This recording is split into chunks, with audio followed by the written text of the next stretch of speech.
The Voice in the Night by William Hope Hodgson. It was a dark, starless night. We were becalmed in the northern Pacific.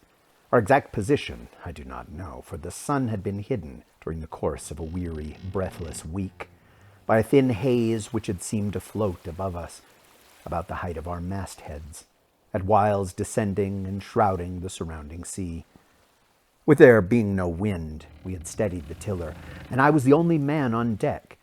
The crew, consisting of 2 men and a boy, were sleeping for'ard in their den, while Will, my friend and the master of our little craft, was aft in his bunk on the port side of the little cabin. Suddenly, from out of the surrounding darkness, there came a hail. "Schooner ahoy!" The cry was so unexpected that I gave no immediate answer because of my surprise. It came again, a voice curiously throaty and inhuman, calling from somewhere upon the dark sea away on our port, broadside. "Schooner ahoy!" "Hello?" I sung out, having gathered my wits somewhat. "What are you? What do you want?" "You need not be afraid," answered the queer voice, having probably noticed some trace of confusion in my tone. "I am only an old man." The pause sounded oddly, but it was only afterwards that it came back to me with any significance. "Why don't you come alongside, then?" I queried somewhat snappishly, for I liked not his hinting at my having been a trifle shaken. I can't. It wouldn't be safe. The voice broke off, and there was silence. "What do you mean?"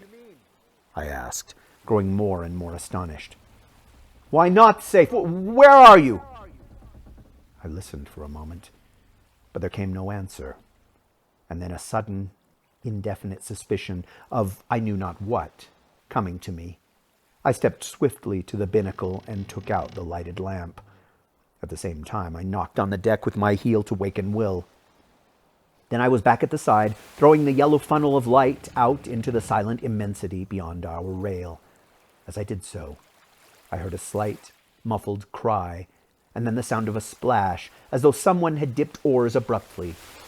Yet I cannot say that I saw anything with certainty, save, it seemed to me, that with the first flash of the light, there had been something upon the waters, where now there was nothing. "Hello there!" I called. "What foolery is this?" But there came only the indistinct sounds of a boat being pulled away into the night. Then I heard Will's voice from the direction of the after scuttle. "What's up, George?" "Come here, Will," I said. "What is it?" he asked, coming across the deck. I told him the queer things which had happened. He put several questions.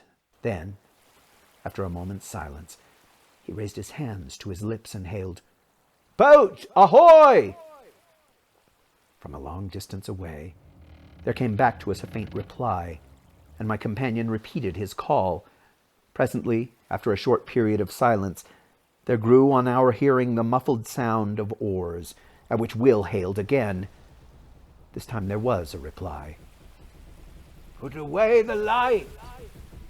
"I'm damned if I will," I muttered. But Will told me to do as the voice bade, and I shoved it down under the bulwarks.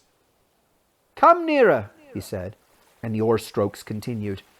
Then, when apparently some 6 fathoms distance, they again ceased. "Come alongside," exclaimed Will. "There's nothing to be frightened of aboard here." "Promise that you'll not show the light." "What's to do with you?" I burst out, "that you're so infernally afraid of the light?" "Because—" began the voice, and stopped short. "Because what?" I asked quickly. Will put his hand on my shoulder. "Shut up a minute, old man," he said in a low voice. "Let me tackle him." He leaned over the rail. "See here, mister," he said.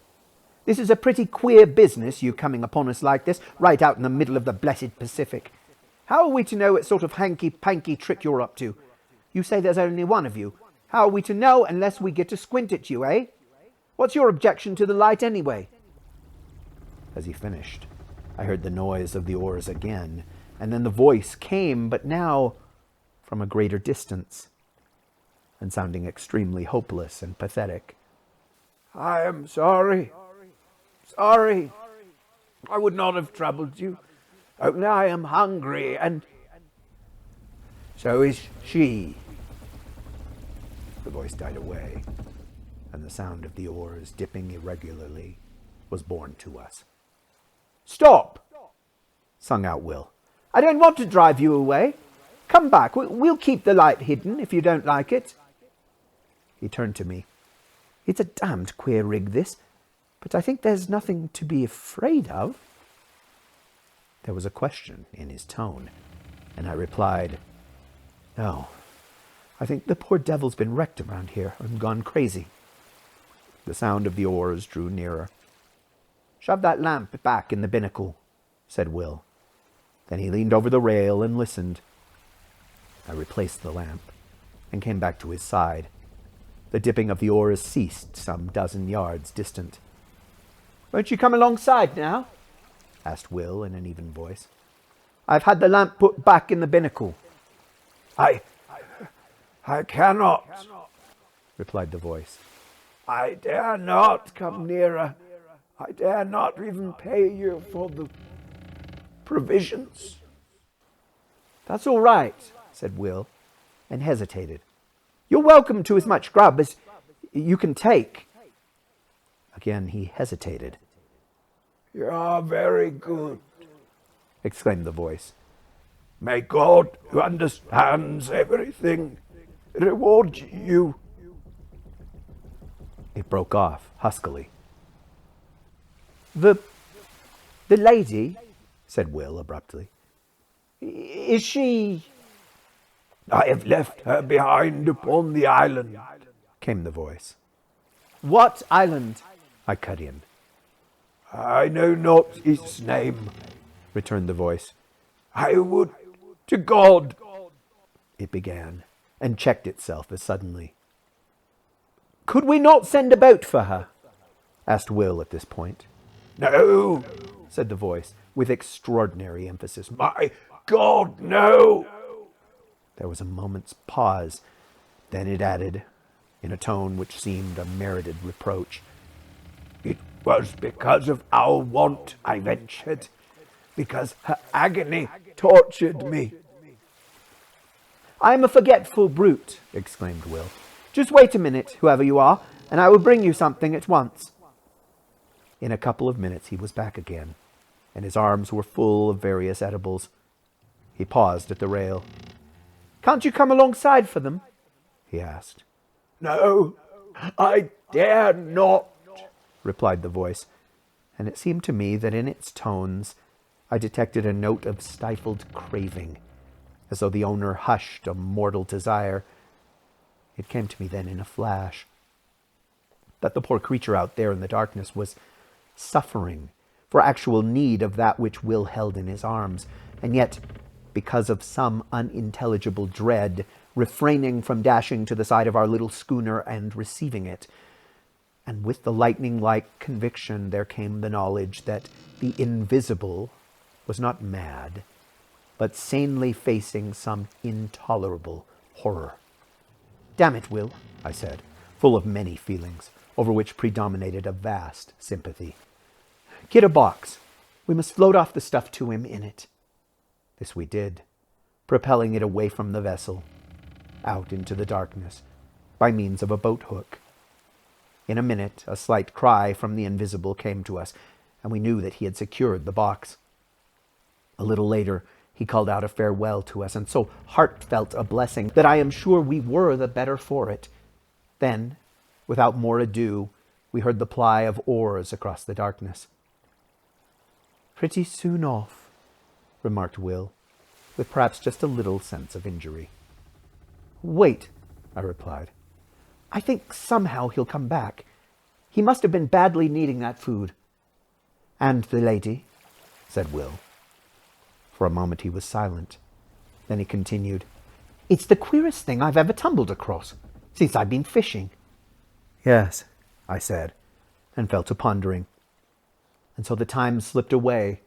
An hour, another, and still Will stayed with me, for the queer adventure had knocked all desire for sleep out of him. The third hour was 3 parts through, when we heard again the sound of oars across the silent ocean.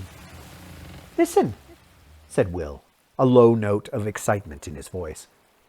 "He's coming, just as I thought," I muttered. The dipping of the oars grew nearer, and I noticed that the strokes were firmer and longer. The food had been needed. They came to a stop a little distance off the broadside, and the queer voice came again to us through the darkness.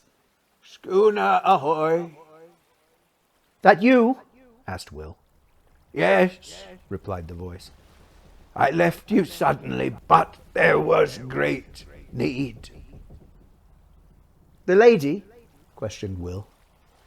"The lady is grateful now on earth. She will be more grateful soon in heaven." Will began to make some reply in a puzzled voice, but became confused and broke off short. I said nothing. I was wondering at the curious pauses, and, apart from my wonder, I was full of a great sympathy. The voice continued. She and I have talked as we shared the result of God's tenderness and yours. Will interposed, but without coherence. "I beg of you not to belittle your deed of Christian charity this night," said the voice. "Be sure that it has not escaped his notice." It stopped, and there was a full minute's silence. Then it came again. "We have spoken together upon that which has befallen us. We had thought to go out without telling any of the terror which has come into our lives. She is with me in believing that tonight's happenings are under a special ruling, and that it is God's wish that we should tell you all that we have suffered since. "Yes," said Will softly. "Since the sinking of the Albatross." "Ah," I exclaimed involuntarily. She left Newcastle for Frisco some 6 months ago, and hasn't been heard of since." "Yes," answered the voice. "But some few degrees to the north of the line she was caught in a terrible storm and dismasted. When the day came, it was found that she was leaking badly, and presently it falling to a calm. The sailors took the boats, leaving a young lady, my fiancée, and myself upon the wreck. We were below, gathering together a few of our belongings, when they left. They were entirely callous through fear, and when we came upon the decks we saw them only as small shapes afar upon the horizon. Yet we did not despair, but set to work and constructed a small raft. Upon this we put such few matters as it would hold, including a quantity of water and some ship's biscuit. Then, the vessel being very deep in the water, we got ourselves onto the raft and pushed off. It was later, when I observed that we seemed to be in the way of some tide or current, which bore us from the ship at an angle, so that in the course of 3 hours by my watch, her hull became visible to our sight, her broken masts remaining in view for a somewhat longer period. Then, towards evening, it grew misty, and so through the night. The next day we were still encompassed by the mist, the weather remaining quiet. For 4 days we drifted through this strange haze, until on the evening of the 4th day there grew upon our ears the murmur of breakers at a distance. Gradually it became plainer, and somewhat after midnight it appeared to sound upon either hand at no very great space. The raft was raised upon a swell several times, and then we were in smooth water, and the noise of the breakers was behind. When the morning came, we found that we were in a sort of great lagoon, but of this we noticed little at the time, for close before us, through the enshrouding mist, loomed the hull of a large sailing vessel. With one accord we fell upon our knees and thanked God, for we thought that here was the end to our perils. We had much to learn. The raft drew near the ship, and we shouted on them to take us aboard, but none answered. Presently the raft touched the side of the vessel, and seeing a rope hanging downwards, I seized it and began to climb. Yet I had much ado to make my way up, because of a kind of grey lichenous fungus which had seized upon the rope, and which blotched the side of the ship lividly. I reached the rail and clambered over it onto the deck. Here I saw that the decks were covered in great patches with the grey masses, some of them rising into nodules several feet in height. But at the time I thought less of this matter than the possibility of there being people aboard the ship. I shouted, but none answered. Then I went to the door below the poop deck. I opened it and peered in. There was a great smell of staleness, so that I knew in a moment that nothing living was within, and with the knowledge I shut the door quickly, for I felt suddenly lonely.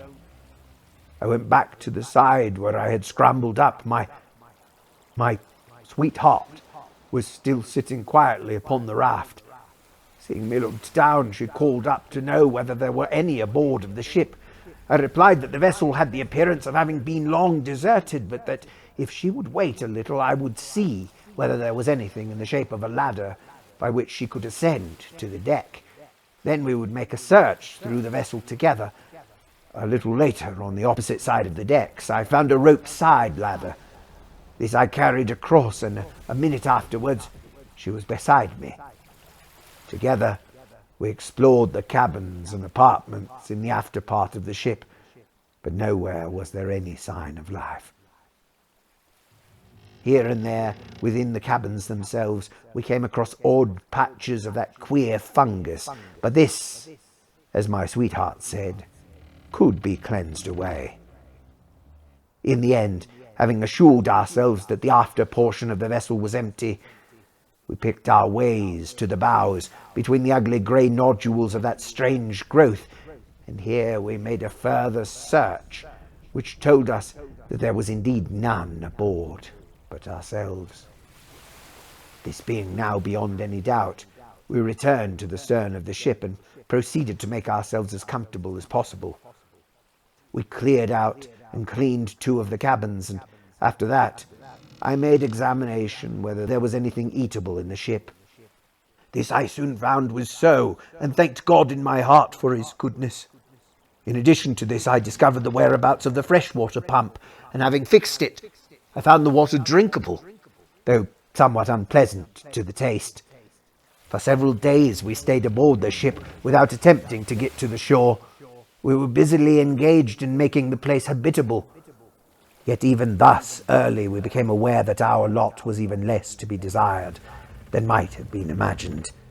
For though, as a first step, we scraped away the odd patches of growth that studded the floors and walls of the cabin and saloons, yet they returned almost to their original size within the space of 24 hours, which not only discouraged us, but gave us a feeling of vague unease. Still, we would not admit ourselves to be beaten, so set to work afresh, and not only scraped away the fungus, but soaked the places where it had been with carbolic, a canful of which I had found in the pantry. Yet, by the end of the week, the growth had returned in full strength, and in addition, it had spread to other places, as though our touching it had allowed germs from it to travel elsewhere. On the 7th morning, my sweetheart woke to find a small patch of it growing on her pillow, close to her face.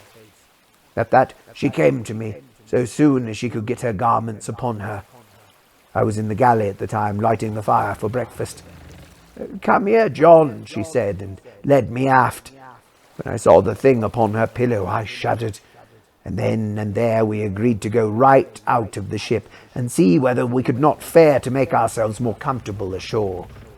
Hurriedly, we gathered together our few belongings, and even among these I found that the fungus had been at work, for one of her shawls had a little lump of it growing near the edge.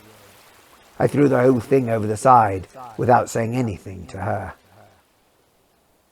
The raft was still alongside, but it was too clumsy to guide, and I lowered down a small boat that hung across the stern, and in this we made our way to the shore.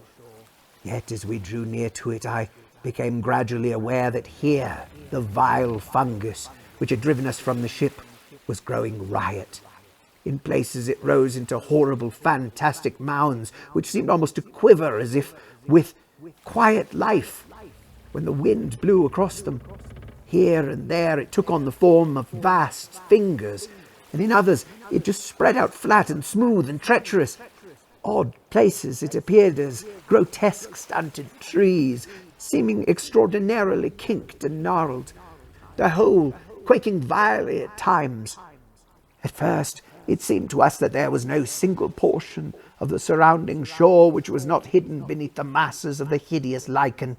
Yet in this I found we were mistaken, for somewhat later, coasting along the shore at a little distance, we descried a smooth white patch of what appeared to be fine sand, and there we landed.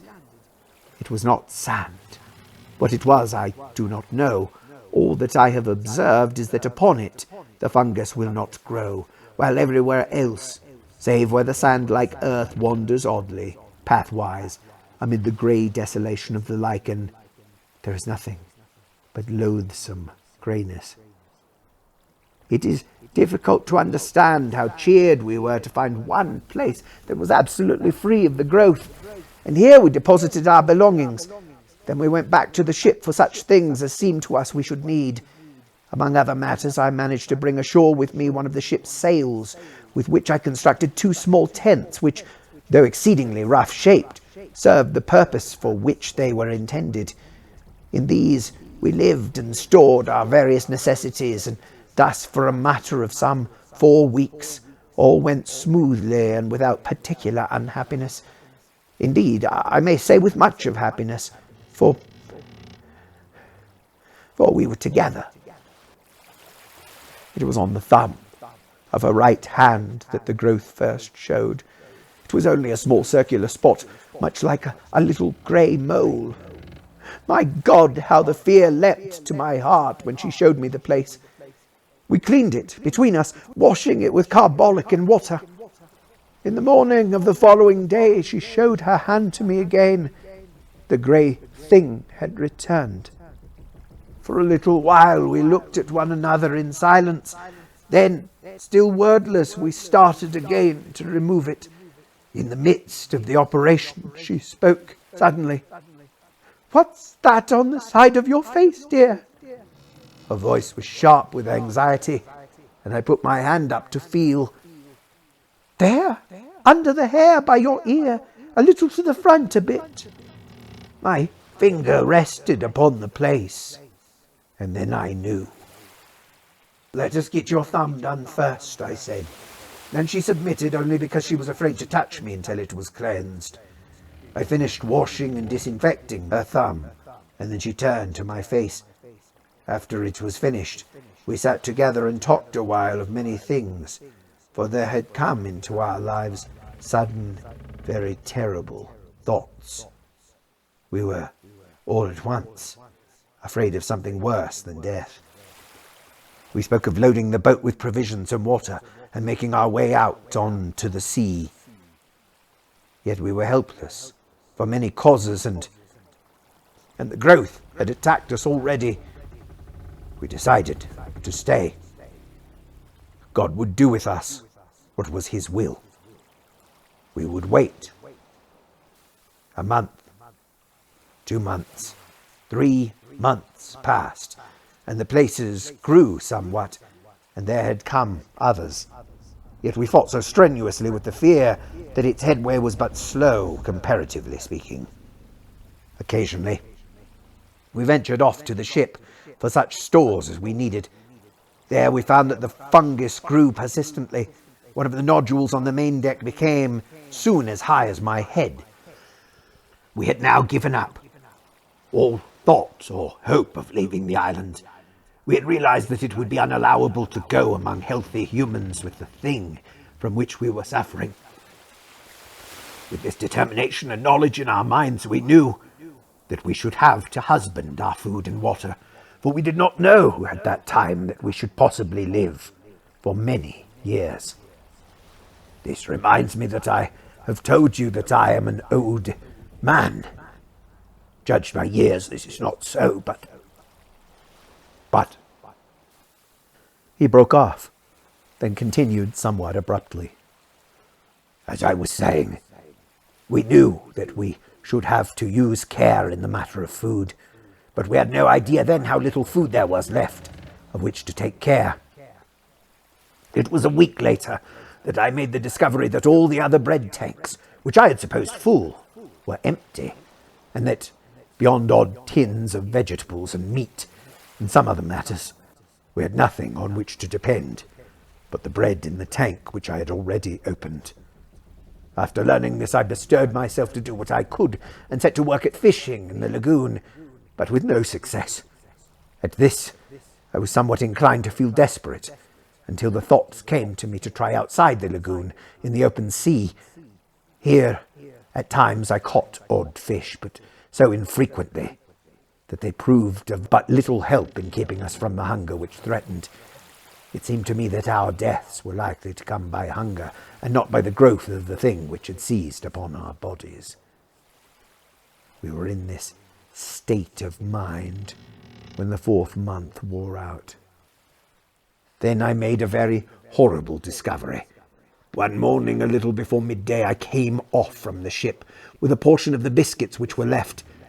In the mouth of her tent, I saw my sweetheart sitting, eating something. "What is it, my dear?" I called out as I leapt ashore. Yet on hearing my voice, she seemed confused. Then, turning slyly, threw something toward the edge of the little clearing. It fell short, and a vague suspicion having arisen in me, I walked across and picked it up. It was a piece of the grey fungus. As I went to her, with it in my hand, she turned deadly pale, then a rose red. I felt strangely dazed and frightened. My dear, I said, and could say no more. Yet at my words she broke down and cried bitterly. Gradually, as she calmed, I got from her the news that she had tried it the preceding day and liked it. I got her to promise on her knees not to touch it again, however great our hunger. After she had promised, she told me that the desire for it had come suddenly, and that until the moment of desire she had experienced nothing towards it but the most extreme repulsion. Later in the day, feeling strangely restless and much shaken with the thing which I had discovered, I made my way along one of the twisted paths formed by the white sand-like substance which led among the fungoid growth. I had, once before, ventured along there, but not to any great distance. This time, being involved in perplexing thought, I went much further than hitherto. Suddenly, I was called to myself by a queer, hoarse sound on my left. Turning quickly, I saw that there was movement among an extraordinarily shaped mass of fungus close to my elbow. It was swaying uneasily, as though it possessed life of its own. Abruptly, as I stared, the thought came to me that the thing had a grotesque resemblance to the figure of a distorted human creature. Even as the fancy flashed into my brain, there was a slight, sickening noise of tearing, and I saw that one of the branch-like arms was detaching itself from the surrounding grey masses and coming towards me. The head of the thing, a shapeless grey ball, inclined in my direction. I stood stupidly, and the vile arm brushed across my face.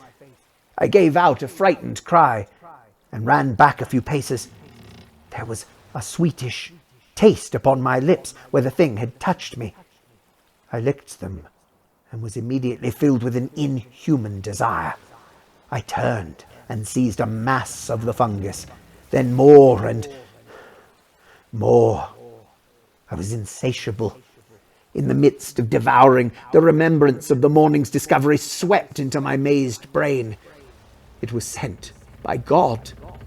I dashed the fragment I held to the ground.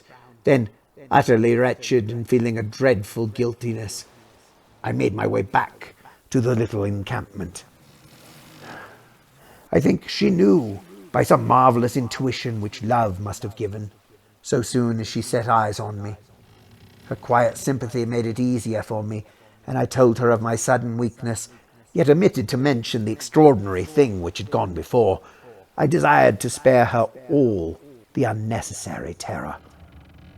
But for myself, I had added an intolerable knowledge to breed an incessant terror in my brain, for I doubted not but that I had seen the end of one of those men who had come to the island in the ship in the lagoon, and in that monstrous ending I had seen our own. Thereafter we kept from the abominable food, though the desire for it had entered into our blood. Yet our drear punishment was upon us, for day by day, with monstrous rapidity, the fungoid growth took hold of our poor bodies. Nothing we could do would check it materially, and so, we who had been human became. Well, it matters less each day, only we had been man and maid, and day by day the fight is more dreadful to withstand the hunger lust for the terrible lichen. A week ago we ate the last of the biscuit, and since that time I have caught 3 fish. I was out here fishing tonight when your schooner drifted upon me out of the mist. I hailed you. You know the rest, and may God, out of his great heart, bless you for your goodness to a couple of poor outcast souls. There was the dip of an oar. Another. Then the voice came again, and for the last time, sounding through the slight surrounding mist, ghostly and mournful. God bless you. Goodbye. Goodbye, we shouted together, hoarsely, our hearts full of many emotions.